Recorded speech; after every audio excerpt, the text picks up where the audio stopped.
পথের পথে 25 বছর সৃষ্টি সংখ্যা অনেকেই বার করেছে। সবাই বলছি তোমার একটু দেরি হচ্ছে কতক্ষণ সংক্রমণ করতে, কিন্তু এই সংখ্যা মানে প্রথম সংখ্যাটি হিট, মানে প্রথম সংখ্যা। এটা কত সালে? এটা 1980-81 সালের মধ্যে এটা দেখি। তার আগে আমি কাজ করেছি তখন অন্য এই ছিলেন পথের পাঁচালী 25 বছর। 25 বছর এখানে মানে একটা একটু দর্শকদের একটু দেখাই যদি, মানে এই বইটা পথের পাঁচালীর 25 বছর যখন হয় তখন উনি বের করেন আর কি বইটা।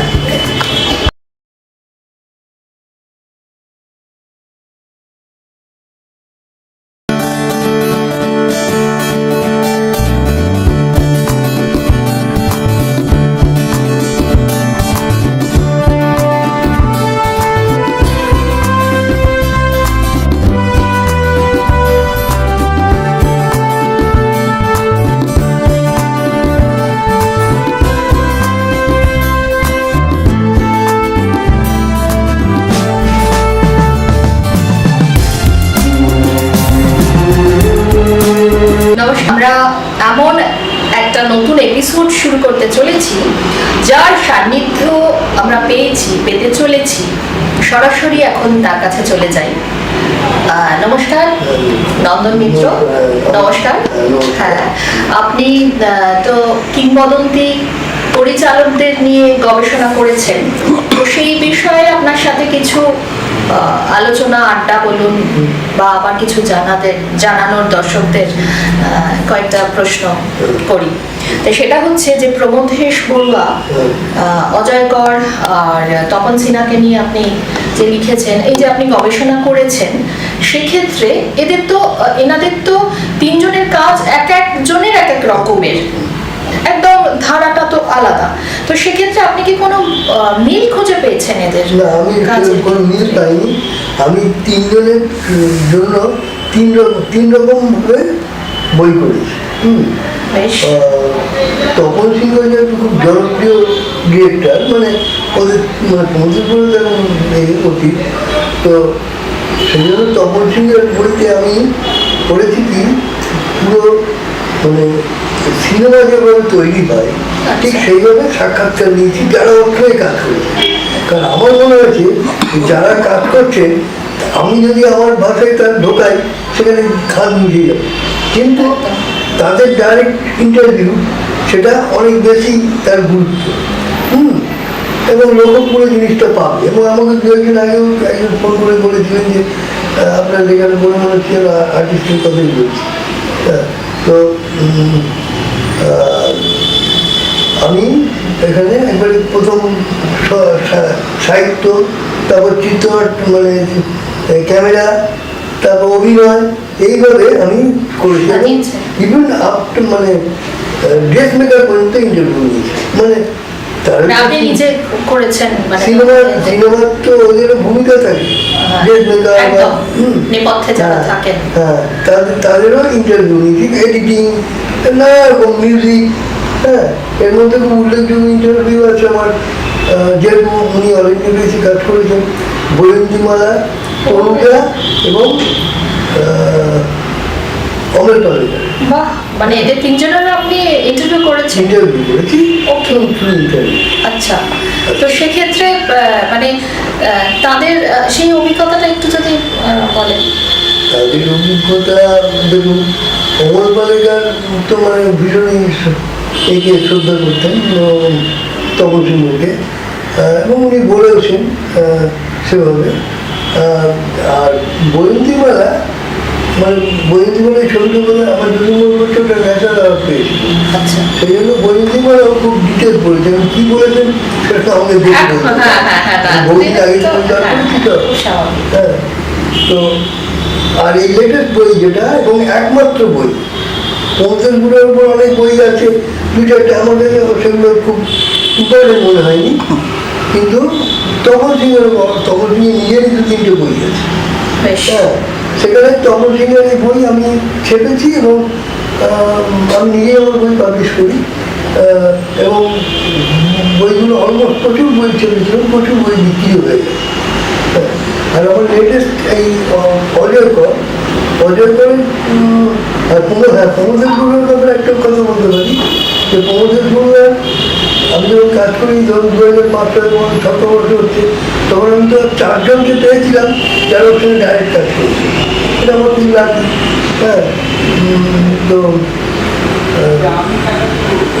আর অজয়করের ব্যাপারে কাজ করে একটু অসুবিধা হয়েছে এই কারণে যে অজয়কর তো সেরকম ইন্টারভিউ দিতেন না বা সেরকম মানে আমি একটু নিজেকে এ রাখতেন আর কি, আলাদা হ্যাঁ মানে মানে একটু গুটিয়ে রাখতেন একটু নাকি? গুটিয়ে রাখতেন, হ্যাঁ। সে মানে পাবলিসিটি ছিলেন না আর কি। আচ্ছা, তো ওনার মেয়ে এবং ওখানে কয়েকজন ইন্টারভিউ পেয়েছি, মানে যেমন একটা ইন্টারভিউ কয়েকজন পেয়েছি শক্তি বন্দ্যোপাধ্যায়, উনিও খুব নাম করে ক্যামেরা, উনি ওনার কাছে অ্যাসিস্ট্যান্ট ছিলেন এক।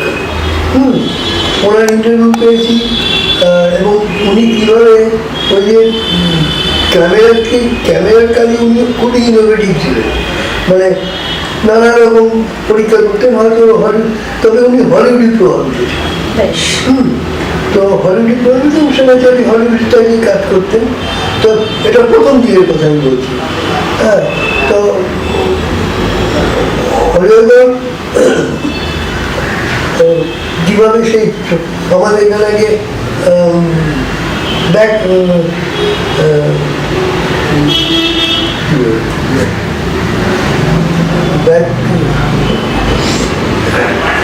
আগে মানে ওটা উনি যে আগে এভাবে ওই ছবি তোলা হতো, হ্যাঁ সেই পদ্ধতি একটা পরিবর্তন হয়েছিল সপ্তপদী। আচ্ছা, হ্যাঁ, তার আগেও বোধ হয় এসছে সপ্তপদী প্রথম রিলিজ ছবি বোধ হয়। মানে ওই আপনার ওই যে খুব জনপ্রিয়, এখন খুব জনপ্রিয় যে মোটরবাইকে করেন এই সবটা, হ্যাঁ এটাতে উনি একটা মানে ক্যামেরা এটাকে টেকনিক থেকে চেঞ্জ করেছে, কারণ ওই রানিং অবস্থায় ওইরকম ন্যাচারাল দৃশ্য তোলা যায় না। যদিও ব্যক্তিগত মানে ছবি ক্যামেরাও নড়েনি, নড়েতে পরে মানে মূল যে দৃশ্যটা তোলা হয়েছে তখন ক্যামেরাও নড়েনি, এই ক্যামেরা বলছি মোটরবাইকও নড়েনি, নড়েনি স্প্রিংয়ের উপর এ করে। তারপর সেই টেকনিক্যালি খুবই, এবং তখনকার দিনে আর যেটা অজয়কর একটা বৈশিষ্ট্য হচ্ছে উনি জিজ্ঞাসা বলে একটা ছবি করে, হ্যাঁ ওখানে যে ব্ল্যাক অ্যান্ড হোয়াইটের যে ক্যামেরার কাজ সেটা মানে অদ্বিতীয়, মানে এবং এই ক্যামেরাকে তখন ভারতবর্ষে এই জিনিস হতো না, মানে টেকনিক্যালি আমরা ওয়েস্ট বেঙ্গল কিন্তু পিছিয়ে ছিল না, কিন্তু ইকুইপমেন্ট ছিল না। বম্বেতে অনেক ভালো ব্যাটার তখন সে কথায় আসেনি, আমরা মানে উনি সেই কাজগুলো করেছেন এবং যার জন্য উনি গুরুদত্তের ছবিতে ক্যামেরার কাজে অফার পেয়েছিলেন, তেলুগু তামিল ফিল্ম করেছেন, মানে ক্যামেরার কাজ পেয়েছেন, মানে ওনাকে ইনভাইট করে নিয়ে গেছে। পরবর্তীকালে উনি অবশ্য সেই সময় সমস্ত এখান থেকে বাংলা থেকে সবাই চলে যাচ্ছিল, যেমন নীতিন ঘোষ, শৈল চৌধুরী, এরকম সব বম্বেতে চলে যাচ্ছিল। উনি একমাত্র যিনি আবার ফেরত এলেন এবং বাংলা ছবিতেই মনোনিবেশ করলেন। অজয়করের তো প্রতিটা সিনেমা মানে একদম ধরুন হারানো সূত্রে একটা বৈশিষ্ট্য আছে কীভাবে ছবিটাকে উনি এই করলেন। আর তারপর সপ্তপদী, আর আরেকটা ছবি হচ্ছে সুরবর্ণ। এই ছবিটা খুব ইম্পর্টেন্ট, আপনি দেখেছেন কি? যাই হোক, সুরবর্ণ খুব ইম্পর্টেন্ট, কারণ আমরা নায়কের কথা বলি তো, নায়কের ক্যামেরা এই পুরো ট্রেনে ছবিটা আছে, কিন্তু সুরবর্ণীতে তা নয়, সুরবর্ণী তার 10 বছর আগে চলে গেছে, সেটাও পুরো মানে এতে সেটাও পুরো আপনার ট্রেনের মধ্যে ছবি, মানে মেজর পার্ট আর কি।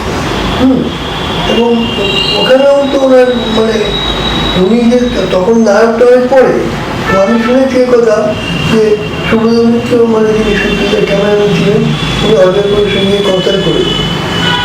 হ্যাঁ, এটা তো কেন এদের তিনজন এবং ওদের ছবির নানা দিক নিয়ে আলোচনা আছে এবং তো ওই তপন সিনহার মতো ধরুন আধুনিক মনস্ক পরিচালক একজন, বা মানে অজয় করের যে ওই কারিগরি দক্ষতার কথা বলছেন, যে ক্যামেরা ট্যামেরার কথা ওটা বললেন যে চেঞ্জেস এনেছেন, তো সেক্ষেত্রে সেই কাজ করার ক্ষেত্রে ওই সেই সময় এমন কোনো তথ্য পেয়েছেন যা মানে সাধারণ মানুষ বা দর্শক জানতেন না? মানে সেরকম কিছু আছে কি যে মানে সাধারণ মানুষ সে কাছে পৌঁছয়নি সেই বিষয়টা, মানে এই মুহূর্তে আমার পক্ষে বলাটা সম্ভব নয়, বলাটা সম্ভব। হ্যাঁ হ্যাঁ হ্যাঁ, সেটা। ভট করে মনে পড়বে না, আগে থেকে জানানো থেকে।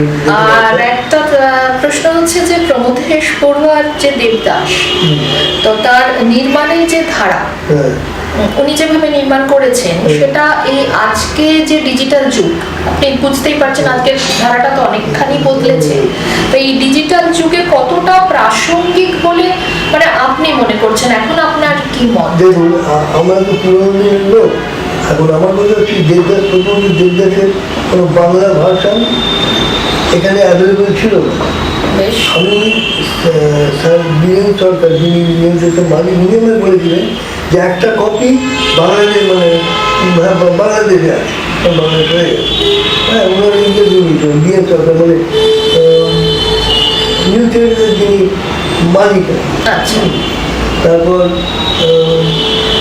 উনি বলেছেন, পরবর্তীকালে সেটাই কিন্তু পাওয়া গেল ইন্ডিয়ান আর্কাইভস এবং বাংলাদেশের আর্কাইভসের মধ্যে এক্সচেঞ্জ হয়ে ছবিটা পুরাতে আছে, কিন্তু দুর্ভাগ্যভাবে পশ্চিম কলকাতার লোকেরা দেখতে পাই, কারণ আর্কাইভস আছে কেউ আনেওনি, আর দেখো সুযোগ হয়নি, আমার হয়নি। আমি এটা প্রথম শুনেছিলাম যখন শতবার্ষিকী হলো, এবার হ্যাঁ ওই সময় ওই ওদের ইনভাইট করে ওই ওনার স্ত্রী যমুনা বললো, ওনার ইন্টারভিউ এখানে আছে, উনি অভিনেত্রী ছিলেন, তো যমুনা বলুয়ার কে এবং আরও ওর মেয়ে ছেলেকে ওদের নিয়ে ওখানে ছবিটা দেখিয়েছিলেন। ওটা 2.5 ঘন্টার ছবি, 1.5 ঘন্টা আছে, মানে বাকি সব নষ্ট হয়ে গেছে। অনেক ছবি তো নষ্ট হয়ে গেছে না, মানে কিন্তু ওখানে রক্ষা পেয়ে গেছে, কিন্তু ওই এখানে পাইনি।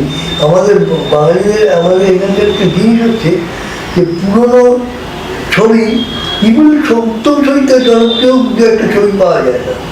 তা যেমন আমি চন্দ্রশেখর এখনো দেখি, মানে ছবি আমি দেখেছি তখন, মানে পুরোনো কালে রিপিট আসতো তো, তখন দেখেছি, কিন্তু এখন নেই।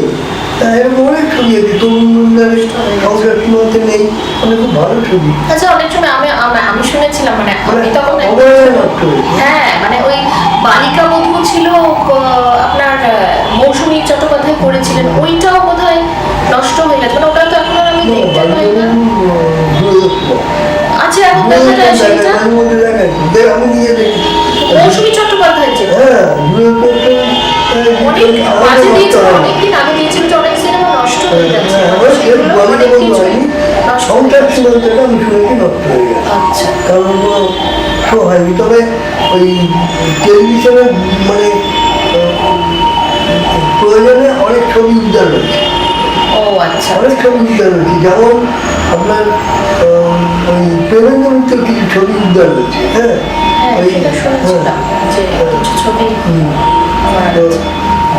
উনি প্রথম ওই ডিটেকটিভ ছবি শুরু করেছিলেন বাংলায়।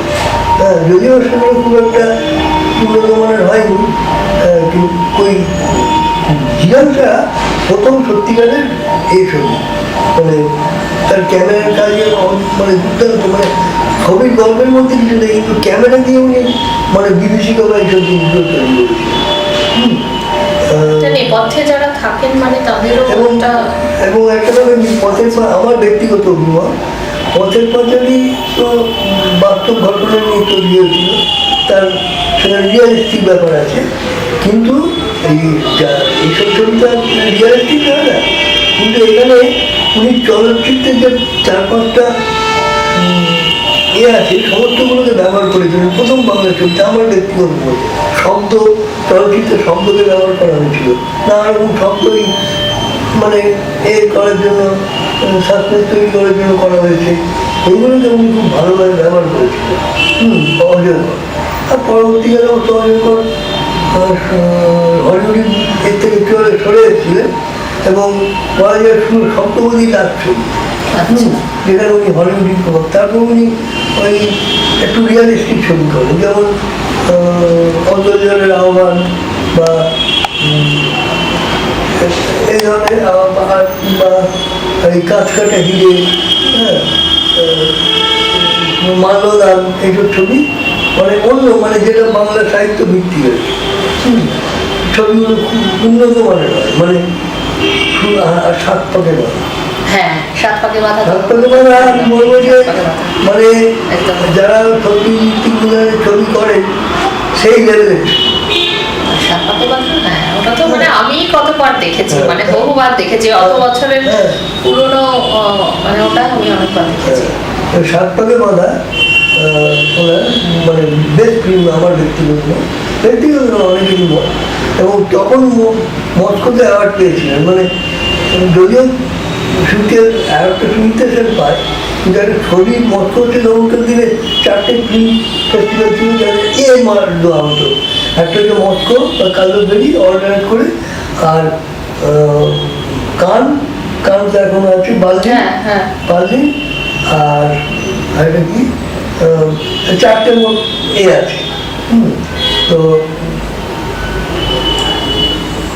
আপনার সেই উনি সেইখানে ছবিটা হয়েছিল, এবং শুনতেছেন বেস্ট অ্যাওয়ার্ড পেয়েছে, কিন্তু ওই লেভেলে যাওয়াটা, সেটা হ্যাঁ, যা লেভেলে যাওয়া মানে প্রমাণ করছি ছবিটা একবারে এইগুলো দেখতে। একদম, হ্যাঁ, তো এই হচ্ছে সহযোগিতার ব্যাপার।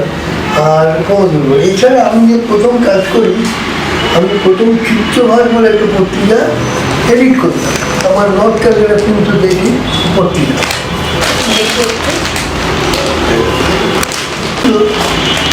ওদের প্রতি 25 বছর সৃষ্টি করবে, অনেকই গান করেছি। সবাই বলছি তোমার একটু দেরি হচ্ছে কতদিন সংক্রমণ করতে, কিন্তু এই সংখ্যা মানে প্রথম সংখ্যাটি হিট, মানে প্রথম সংখ্যা। এটা কত সালে? এটা 1980-81 সালের এটা। তার আগে আমি কাজ করি, তখন অন্য এই দেখছিলেন পথের পাঁচালী 25 বছর। 25 বছর এখানে মানে একটা একটু দর্শকদের একটু দেখাই যদি, মানে এই বইটা পথের পাঁচালীর 25 বছর যখন হয়, তখন উনি বের করেন আর কি বইটা। এটা হাতে রয়েছে, মানে সেটাও আমার সৌভাগ্য যে মানে আমি এটা হাতে ধরে দেখতে পাচ্ছি। সত্যি আমি নিজের খুব আশ্চর্য যে এই পত্রিকা আমি যেসব জায়গাতে দিয়েছি, মানে যেসব বড় বড় লাইব্রেরি, বঙ্গীয় সাহিত্য পরিষদ এবং এটার আর কোনো কপি এমনি এখন পাওয়াই যায় না, এখন কপি কোথাও পাওয়া যায় না, মানে কোনো একমাত্র চিত্তবাড়িতে গিয়ে আপনি দেখতে পারেন। চিত্তবাড়ি লাইব্রেরি আপনি যোগাযোগ। চিত্তবাড়ি মানে হচ্ছে, চিত্তবাড়ি জানেন তো, ওই রাস্তার নাম হচ্ছে ওই ওয়েলিংটন থেকে সোজা চলে গেলে ওটা চার্চ আছে বাঁ দিকে, ওইখানে একটা ওদের লাইব্রেরি কেন করে 3 বড় অনেক কিছু হয়, ওদের একটা লাইব্রেরি আছে যেখানে ফাদার বস্ত্র যেখানে ছিল। হ্যাঁ, তো ওইখানে আপনি গেলে ওই চিত্তমণি ওখানেই আছে একমাত্র, আর আমার কাছে পাবেন, এবং আর তো 2-4 খুঁজলে পাবেন। আপনার কাছে কি একটাই কপি আছে এখন? একটা এই তো আমি প্যাকেটের মধ্যে রেখে দিই, অনেক দিনের পুরনো। এবং এই সংখ্যাটা আমি শুনেছি এই, এবং কভারটা যিনি কভার করেছিলেন দীপক দে বলে একজন, তিনিও নাম করা আর্টিস্ট। এই কভারটা মানে তখন ভীষণভাবে সত্যিটাই অ্যাপ্রিসিয়েট করি। সত্যজিৎ রায় অ্যাপ্রিসিয়েশন পেয়েছেন উনি যেটা করেছেন। এবং আমি সত্যজিৎ নিজে পত্রিকা দিয়েছিলাম, কারণ ওই বইটা পত্রিকাটা বেরিয়েছে, আমাকে ওনাকে ফোন করে বলেছি। আমার সঙ্গে তো তখন ওদের বাড়ির চারদিকে বই। আপনার সাথে কি সত্যজিৎ রায়ের আমি তো প্রিন্সিপালি করি, উনি আমাদের অল ইন্ডিয়া প্রেসিডেন্ট ছিলেন। তো সেই সূত্রে আমাদের যোগাযোগ মানে কি, আর সন্দীপে একটু আমার ভালো যোগাযোগ আছে। এখনো আমি যাবো আর একটা ইন্টারভিউ নেবো ভাবছি। হ্যাঁ সন্দীপ রায়। হ্যাঁ, একটা অন্য ব্যাপারে মানে যে প্রজেক্টটা বেশ। যদিও করতে পারবো নাকি জানি না, বয়সটা তো হয়ে গেল, এই ঠিক খরচ করে গেছে। হ্যাঁ, তো ওই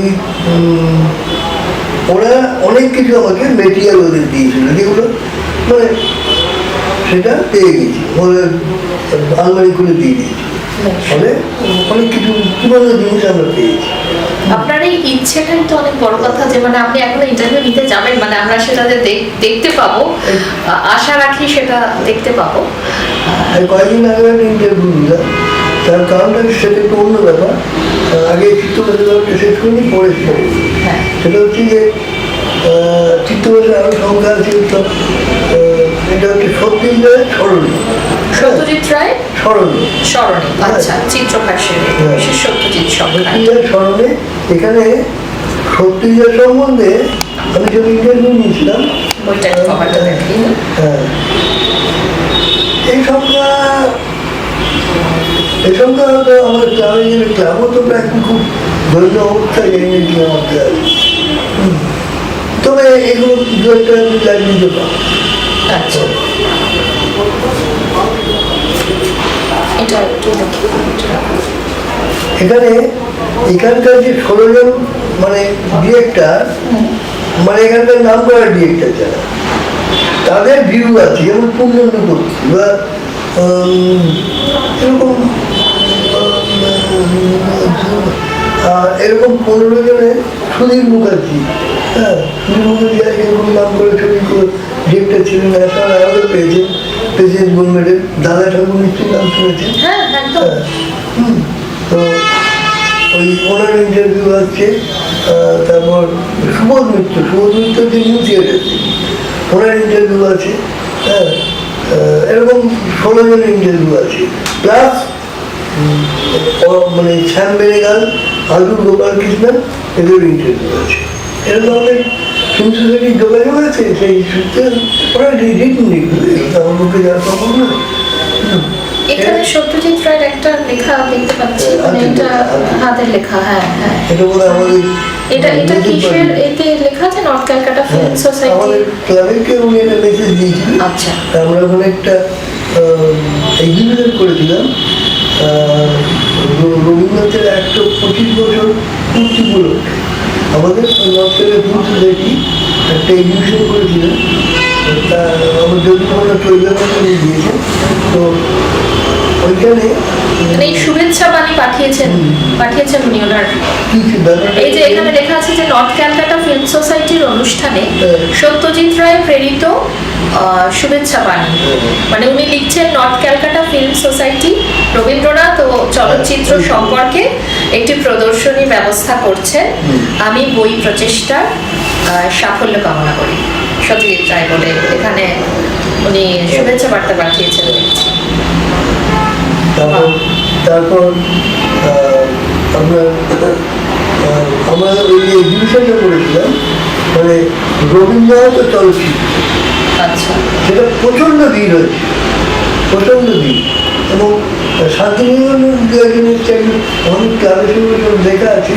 ওই বোধ হয় আমার পত্রিকাতে আমি পড়ে দিয়েছি, ওই যারা সব করে চাইনিজ এসছে, ওদের চীনা ভবন থাকতো, তারা এসে মানে অ্যাপ্রিসিয়েট করে গেছে।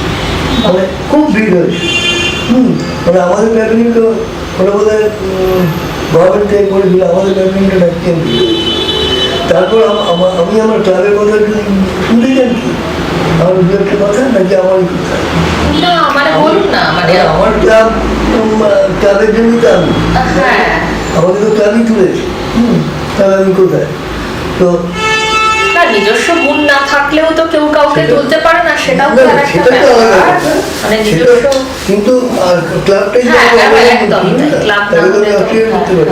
অবশ্যই। তারপর হ্যাঁ, আমরা আমাদের ক্লাবের 20 বছর পূর্তিতে একটা এক্সিবিশন করেছিলাম ওই শিশির মঞ্চ, তখন নন্দন হয়নি।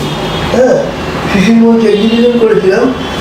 ফিল্ম দিয়ে নানা রকম মানে বাংলা ছবি একালো শেখা। আচ্ছা, হ্যাঁ, আমাদের পত্রিকা খুঁজে বার করলে ছবি আছে।